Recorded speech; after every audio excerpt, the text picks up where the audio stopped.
வில்லியனூர் பகுதியில் பரபரப்பு. கொள்ளையடித்த கடைகளிலேயே மீண்டும் கைவரிசை காட்டிய முகமூடி திருடனை கைது செய்ய முடியாமல் காவல்துறையினர் திணறல். வில்லியனூரில் கடந்த வாரம் கண்ணகி அரசு பள்ளி அருகே உள்ள பாலமுருகன் பேக்கரி கடையில் அதிகாலை புகுந்த முகமூடி கொள்ளையன் அங்கிருந்த 2 லட்சம் ரூபாய் பணத்தை கொள்ளையடித்து சென்றார்.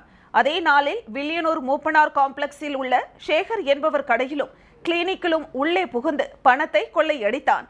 சிசிடிவி காட்சியில் பதிவாகி இருந்த அவனது உருவத்தை வைத்து காவல்துறையினர் கொள்ளையனை தேடி வந்தனர்.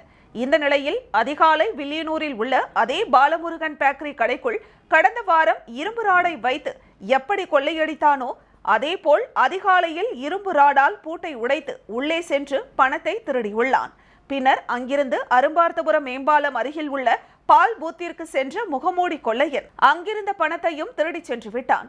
வில்லியனூர் சுற்றுவட்டார பகுதிகளில் தொடர்ந்து முகமூடி கொள்ளையன் கடைகளை உடைத்து பணத்தை கொள்ளையடிக்கும் சம்பவம் வியாபாரிகளிடையே பெரும் அச்சத்தை ஏற்படுத்தியுள்ளது. முகமூடி கொள்ளையனை பிடிக்க முடியாமல் வில்லியனூர் காவல்துறையினர் திணறி வருகின்றனர்.